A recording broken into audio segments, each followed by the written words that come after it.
Convido aos irmãos a abrirem as suas Bíblias em Salmos de número 4. Aqueles que estão nos assistindo pela live, Facebook, YouTube ou Instagram também abram aí as suas Bíblias em Salmos, Salmo, o quarto Salmo, melhor dizendo, o quarto Salmo, Salmo de número 4. Quarto Salmo. Glória a Deus.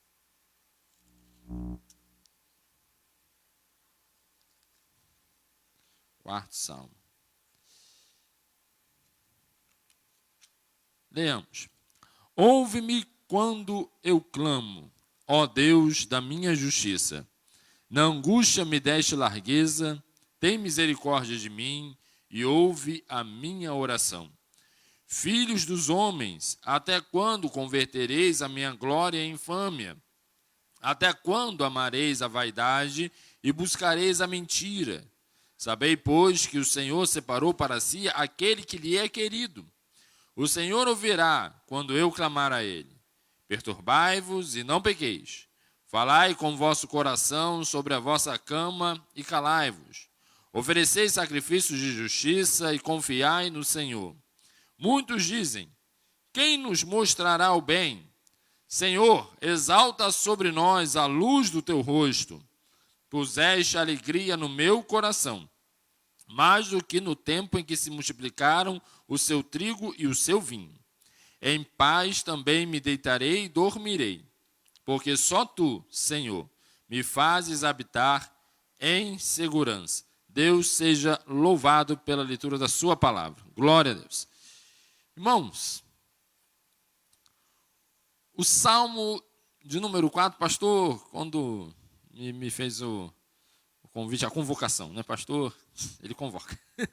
Pastor, quando fez a convocação para estar ministrando hoje, e aí eu fui ver a convocação só agora pela manhã, e eu não estou mais de licença, né? Eu estava de licença até fevereiro, e agora não estou mais, voltei a trabalhar na prefeitura lá, aqui na cidade de Mesquita, na cidade vizinha aqui de Nova Iguaçu. Então, e agora com essa questão da quarentena, nós estamos trabalhando sob escala, né, e revezamento. Então, trabalha dia sim, dia não, dia sim, dia não. E hoje eu fui trabalhar. Então, eu preparei a mensagem, foi no trabalho mesmo, porque não ia dar tempo de chegar em casa e preparar.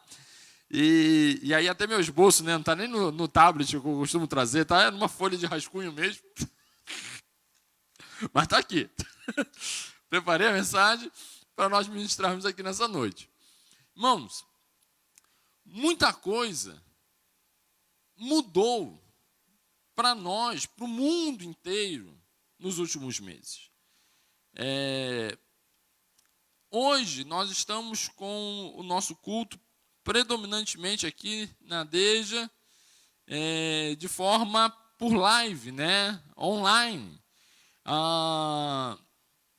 Somente alguns poucos obreiros na igreja para poderem manter, né, funcionando, mas por live predominantemente. Outras igrejas também. Outras igrejas estão aí padecendo, sofrendo, porque nós ainda temos aí esse nosso recurso, né? Outras igrejas também de podermos transmitir online o culto, mas há outras igrejas que estão literalmente fechadas e não têm esse recurso, né? Então não tem um recurso para poder transmitir online.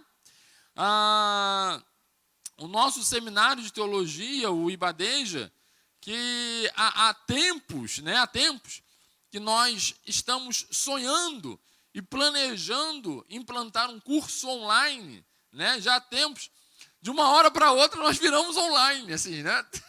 No estalar de dedos o curso virou online, porque senão a gente ia ter que cancelar o trimestre. A gente tem uma aglomeração grande de alunos, pelo menos temos duas turmas, né? A turma do médio, são mais de 60, 80 alunos numa sala de aula apenas, né, fechada. Então, a gente precisou acessar e passou tudo para online. Em uma semana, eu, junto com nossa sonotécnica aí, principalmente o nosso obreiro Mateus, nós em uma semana implantamos, criamos lá já existia a página do Face, mas criamos um grupo privado, 3 grupos, na verdade, um para cada turma, um grupo privado do médio em teologia, um grupo privado do bacharel em teologia, um grupo privado da pós-graduação, porque a gente tem a pós-graduação também, 3 grupos privados.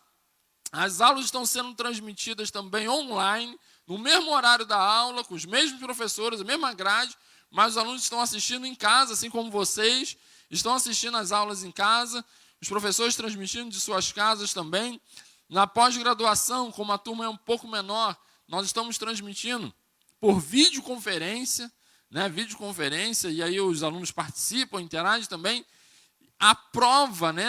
As nossas provas, nós conseguimos aí implantar a prova online também. Os alunos que até então faziam a prova toda em papel, os alunos fizeram as provas online, né? Então, de uma hora para outra, mudou tudo. Sim, mudou tudo.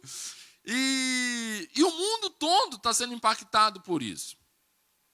Por um lado, nós temos essas questões positivas, no sentido de que aqueles que não podem estar aqui devido a essa recomendação de se evitar a aglomeração, não estão aqui, podem estar em casa assistindo. Os alunos também não perderam, os nossos alunos aqui pelo menos não perderam o seu trimestre, estão em casa também podendo assistir.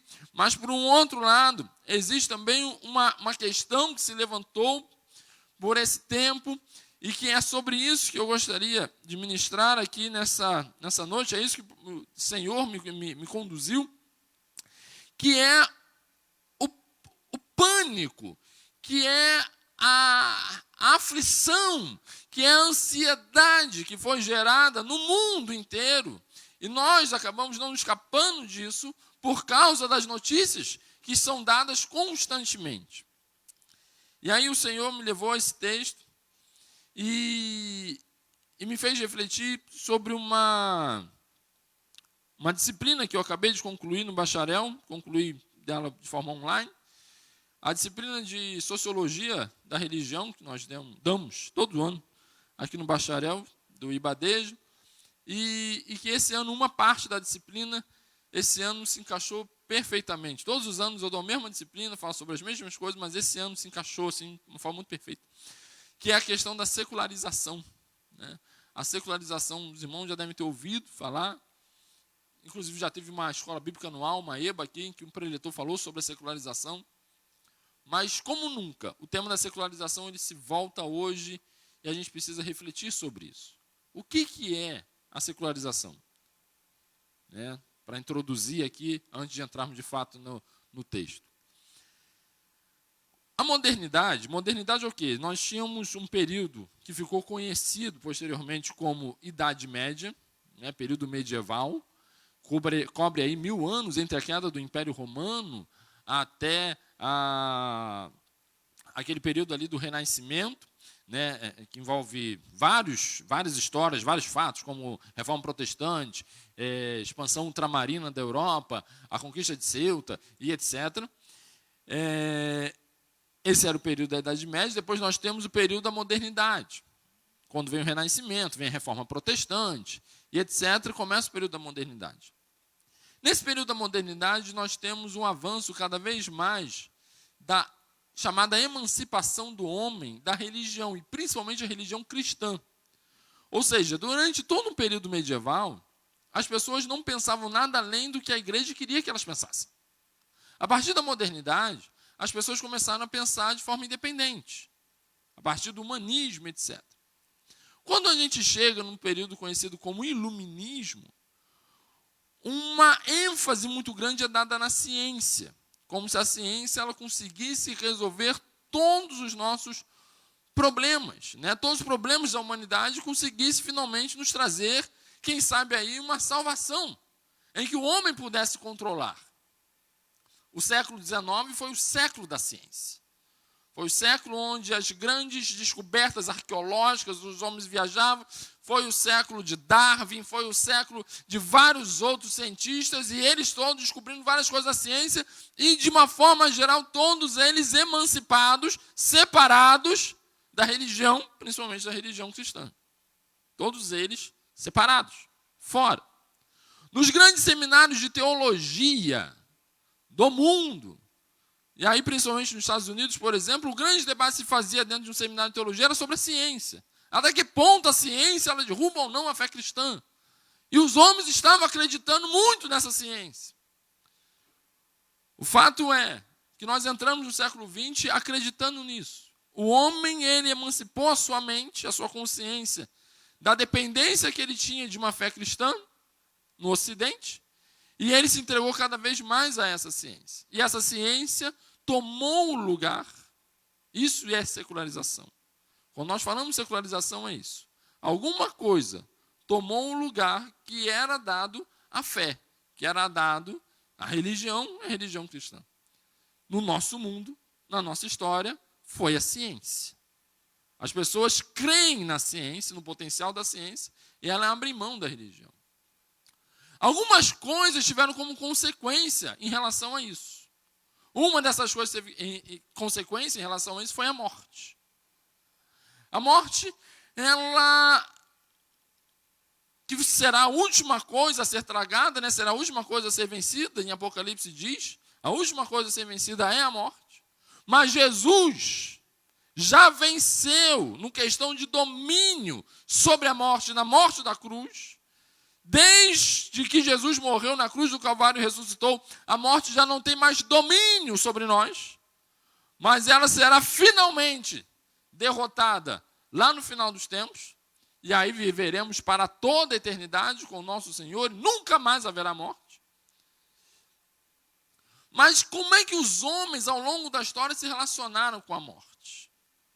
A morte ao longo do tempo sempre foi uma coisa muito sagrada, uma coisa restrita e entendida a partir da fé. Sempre foi assim. Durante, por exemplo, a Idade Média, os católicos, na Idade Média, eles tinham devoção a uma imagem, a um ídolo, que eles conhecem esse ídolo, né? Não é Minha Senhora, não. Eu só vou falar o nome do ídolo lá, mas vocês entendem, né? Eles conhecem esse ídolo como Nossa Senhora da Boa Morte. Minha não é, mas eles conhecem assim. Nossa Senhora da Boa Morte. É assim que eles conhecem esse ídolo lá, essa imagem, né, que eles chamam lá de santo, dentro da Igreja Católica. E existe até hoje uma devoção na Bahia, no estado da Bahia, uma devoção muito forte de católicos a essa santa lá da Igreja Católica. Por que isso? Porque o contato com a morte era tão ligado à fé que eles criaram uma devoção a uma figura que protegeria, que guardaria, que acompanharia na hora da morte. Durante o período da igreja primitiva, quando os homens morriam, os cristãos morriam, ao contrário dos romanos, que pensavam somente, foi um grande homem, né? E colocavam no seu epitáfio. Os cristãos, quando morriam, os irmãos da igreja colocavam nos seus epitáfios, até breve, nos encontraremos uma outra vez. Era assim que era colocado, porque a esperança é que a morte não nos vence. No entanto, quando a ciência veio e dominou sobre aquilo que era a fé, cada vez mais os homens dependeram e se entregaram para a ciência no momento da sua morte. É por isso, inclusive, que alguns historiadores chegam a dizer que é um fenômeno do nosso tempo as pessoas não quererem de forma alguma morrerem. Preferem ficar vegetativas numa cama, num leito de hospital, a morrerem de vez. E como é que ficam ali? Pela ciência, são os maquinários que ficam. A questão é, e quando essa ciência já não tem como te responder e te dar esperança nenhuma?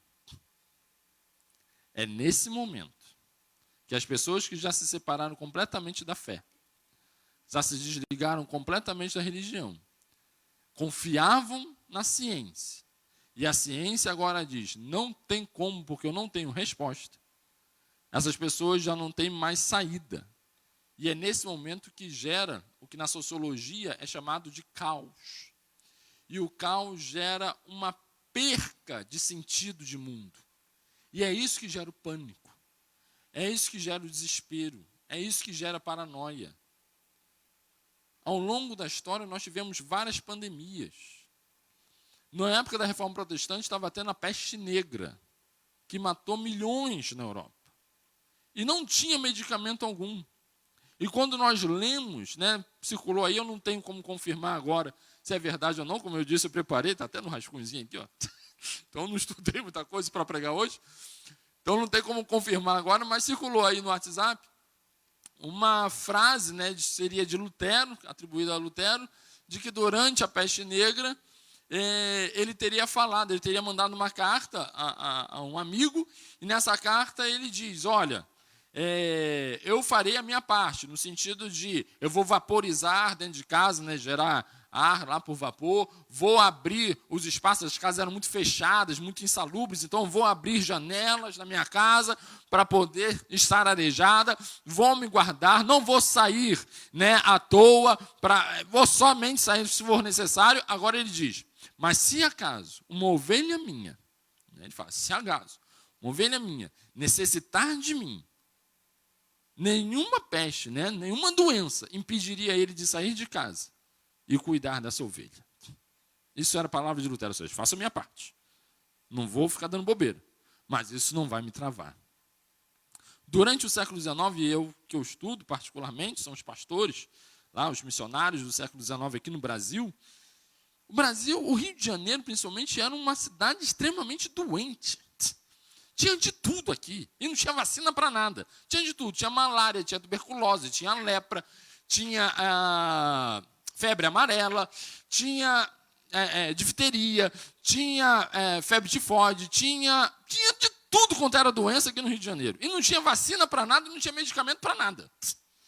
Ou seja, se pegasse, né, era bom você ter ali uma segurança de ter fé em Deus, para se fosse morrer, você saber para onde você vai. Vários missionários morreram por causa dessas pestes.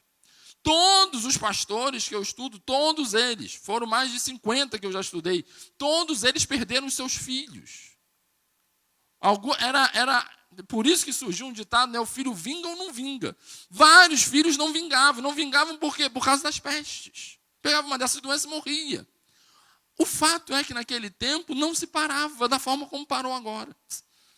Não se parava. Eles continuavam evangelizando. Perdiam seus filhos e continuavam evangelizando. E isso não abalava no sentido deles entrarem em desespero. Eles choravam amargamente, lamentavam, mas não travava. Por que nós travamos agora? Parece que a última vez que travou uma forma desse jeito foi na gripe espanhola. Mas por que travou agora? Por um motivo. Todos nós estamos parados por causa de uma coisa. O que o repórter diz? Não tem respirador. Não é isso? Não tem respirador. Por isso que parou tudo. Segundo, não tem medicamento. Terceiro, não tem vacina. A vacina não vai entrar agora, o medicamento está sendo pesquisado aí, e o respirador estão tentando comprar. Por isso que parou tudo. Agora, eu faço a minha parte. Mas por que entrar em desespero? E Salmos, o 4º Salmo, ele vem falar conosco a respeito disso. Ouve-me quando eu clamo, ó Deus da minha justiça. Na angústia me deste largueza. Tem misericórdia de mim e ouve a minha oração. Alguns dizem que Davi teria escrito esse salmo durante aquela crise dele com Absalão, né, com seu filho que tentou tomar o seu trono. Mas outros dizem que isso aqui foi escrito numa época que deu alguma estiagem, né, alguma seca que aconteceu em Israel, e aí Davi teria escrito esse salmo. Fato é que Davi ele começa o seu salmo mostrando que ele confia no Deus, que ouve a sua oração. Ouve-me quando eu clamo. Deus, o nosso Deus, é um Deus que ele ouve-nos em tempos de tribulação. O nosso Deus, ele nos ouve no tempo da angústia. No tempo da aflição, o Senhor, ele nos ouve. E não só nos ouve, mas na angústia, ele nos dá largueza, ou seja, nos dá folga, nos dá alívio. Está difícil, está atribulado. As notícias, elas nos afogam, elas nos sufocam, mas esse Deus que nos ouve, ele nos dá folga, largueza. Ele traz o refrigério para a nossa alma. Aleluias, esse é o nosso Deus, glória, aleluia. Filhos dos homens, até quando convertereis a minha glória em infâmia? Até quando amareis a vaidade e buscareis a mentira? Veja só o que Davi está falando. É um contexto muito semelhante ao nosso, o contexto da secularização. Por quê? Porque nesse contexto, aqueles que creem em Deus, aqueles que confiam plenamente no Senhor, mas com prudência, né, não vamos cometer os erros, né, que a imprensa, lógico, que caiu em cima, de 2 pastores aí, né, foi extremamente noticiado, 2 pastores norte-americanos que foram completamente imprudentes. Né? Um deles de debochar da doença e aí não ter nenhum tipo de precaução, morreu por causa do coronavírus. E um outro pastor, agora essa semana, que ele disse que ele, inclusive, teria promovido um abraçaço. Né? Um abraçaço na igreja dele. Ele disse para todos os irmãos abraçarem que esse negócio de doença não pegava na igreja dele. E o homem morreu também essa semana por causa do coronavírus. Imprudência. Completa imprudência. Temos que fazer como Lutero. O que Lutero falou? Vou fazer a minha parte. Mas isso que está acontecendo não vai abalar a minha fé. E nem vai me estagnar e me parar. Não vai, mas eu faço a minha parte. É para usar o álcool gel? Vou usar. Mas isso não pode me travar. Isso não pode me parar. E aí Davi fala, só que esses homens, que só confiam, por exemplo, na ciência, ele diz, eles zombam de nós. Filhos dos homens, até quando convertereis a minha glória em infâmia?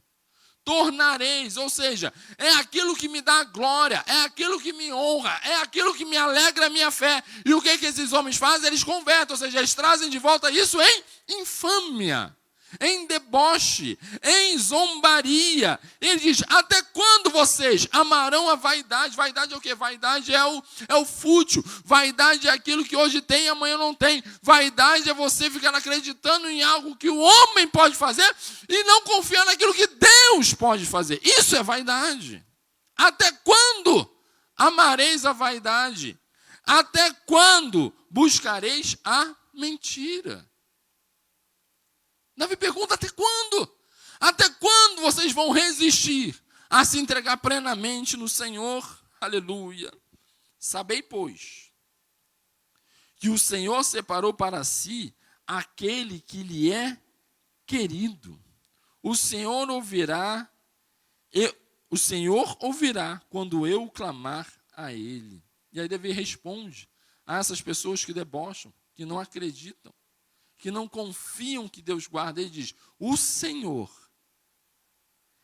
Ele separou aquele que lhe é querido.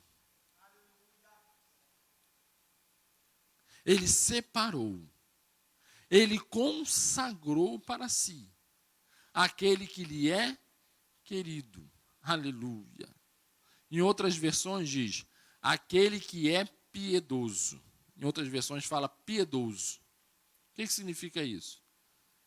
Para que nós possamos ser guardados e termos as nossas orações no tempo da aflição respondidas pelo Senhor, nós precisamos viver uma vida de piedade. Nós precisamos ser os queridos do Senhor. O querido do Senhor, ou seja, aquele que Deus o quer, aquele que Deus deseja para si, são aqueles que se consagram a Ele. São aqueles que querem viver uma vida de piedade. Uma vida de piedade não é uma vida perfeita. Não é uma vida em que você nunca vai cometer um erro, não é isso. Mas é uma vida em que você se entrega constantemente ao Senhor e não perde Ele de vista em momento algum.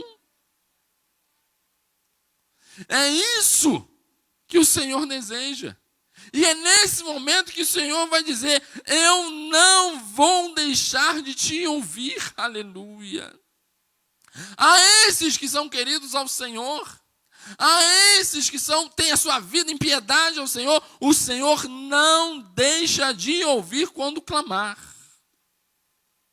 Não sou eu que digo, é a Bíblia que diz.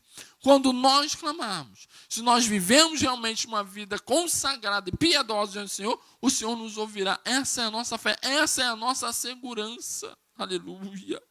Glória a Deus, louvado seja o nome do Senhor Jesus. Perturbai-vos e não pequeis. Falai com o vosso coração sobre a vossa cama e calai-vos. Existe uma outra versão que diz, consultai no leito com o vosso coração e sossegai.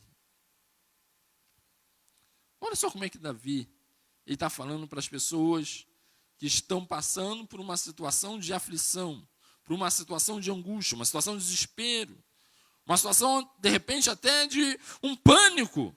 Ele diz, perturbai-vos. Ou seja, tá assustado, está com medo. Eu tenho, irmãos, eu falei eu tenho falado, né? Eu saio de casa, vou para o trabalho, pego aqueles ônibus e tal, e aí volto. Mas eu estou saindo, aí venho aqui, né? Vim aqui na igreja e volto para casa. Eu estou indo, aí vai dizer, Pedro, você está indo na coragem sem medo nenhum? Pelo contrário, cheio de medo de sair de casa. Óbvio que estou. Mas a coragem, como já bem diz os sábios, não é a ausência do medo. É mesmo com medo você enfrentá-lo. Porque a sua confiança não está na coisa aparente. A sua confiança está em Deus. Plenamente em Deus. É ali que está a minha confiança. Eu faço a minha parte. Aí, de vez em quando, eu estou falando com Deus agora, né? Eu faço a minha parte. Aí, de vez em quando, estou lá na fila. Não, estava outro dia no ônibus. Estava no ônibus indo para o trabalho. Aí eu estou lá, né? E eu saio de casa agora. O negócio não é não botar a mão no rosto. Então, agora eu saio de casa. É a última vez que eu boto a mão no rosto. É quando eu saio de casa. Depois só vou botar a mão no rosto depois de lavar a mão quando eu chego no trabalho. E assim, aí dá aquela coceira no nariz. Dá aquela... Eu boto na minha cabeça, é psicológico, é tudo psicológico. Fica psicológico, não bota a mão de jeito nenhum. Só bota a mão depois que eu lavo. Aí outro dia eu estou no ônibus e o camarada começa a tossir atrás de mim. Eu, Jesus, só o Senhor para me guardar. Tudo certinho. O camarada me senta atrás, sem máscara, sem nada, está tossindo. O Senhor que tem que guardar. A gente tem que fazer assim. Fazemos a nossa parte. Não é a ausência do medo. Não é a ausência do receio. A gente faz a nossa parte, mas confia em Deus.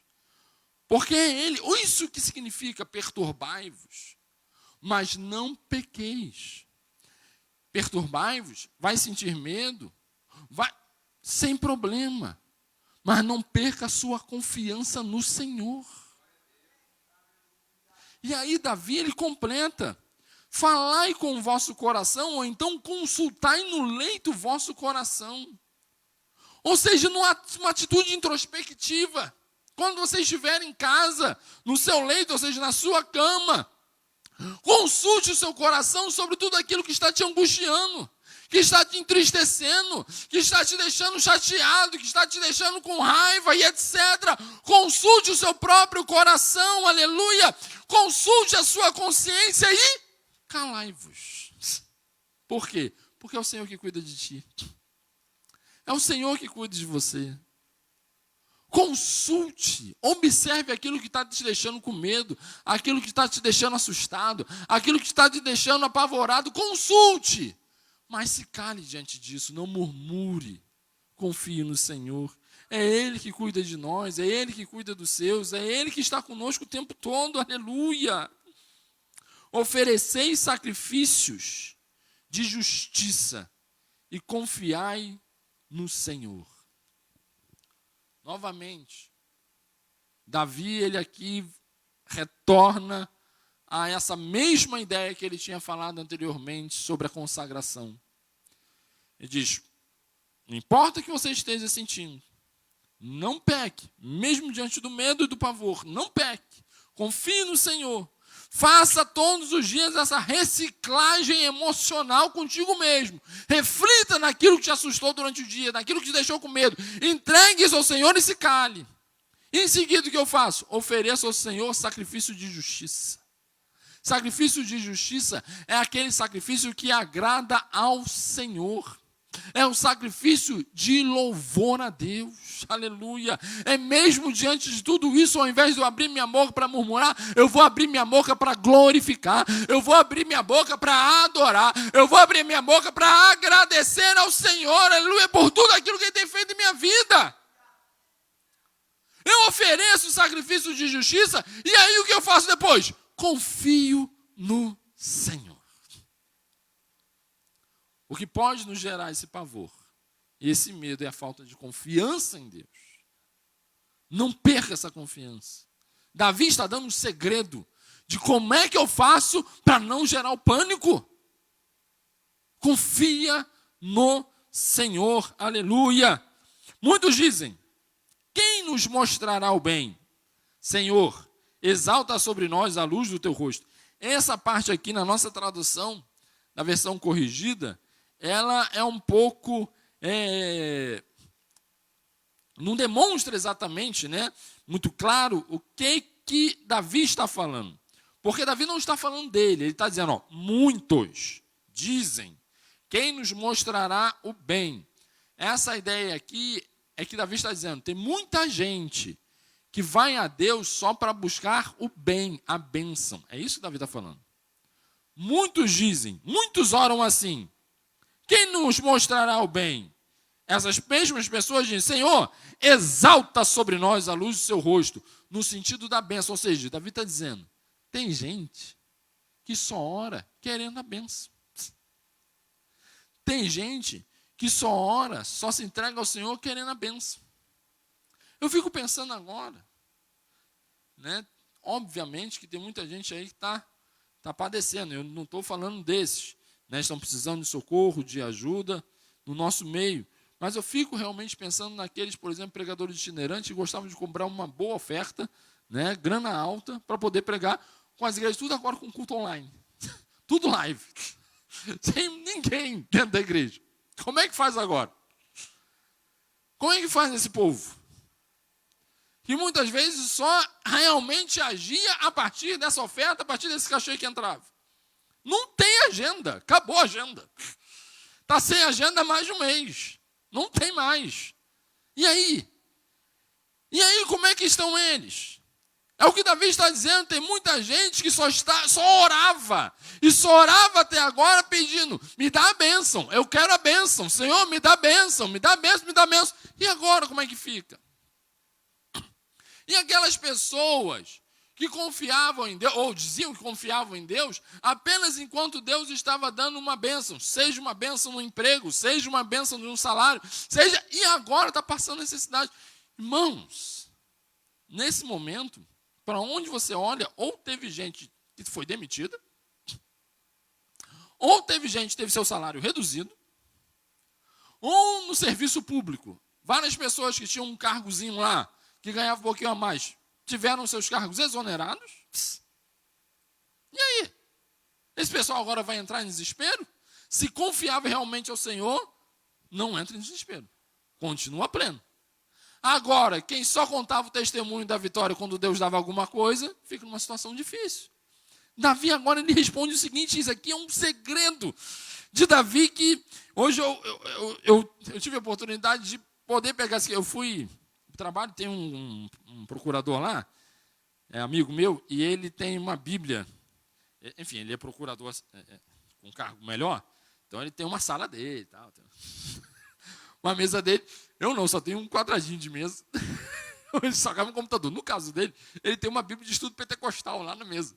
Então aproveitei, né? Já que estava preparando mensagem hoje, fui lá na mesa dele, peguei a Bíblia de estudo pentecostal e fui dar uma lida. E aí eu descobri um negócio que eu não tinha observado ainda sobre esse salmo. Que aqui no verso de número 7, Davi fala a respeito de dois tipos de alegria. Dois tipos de alegria. Olha só, tem gente, eles dizem, ó, puseste alegria no meu coração, mais do que no tempo em que se multiplicaram o seu trigo e o seu vinho.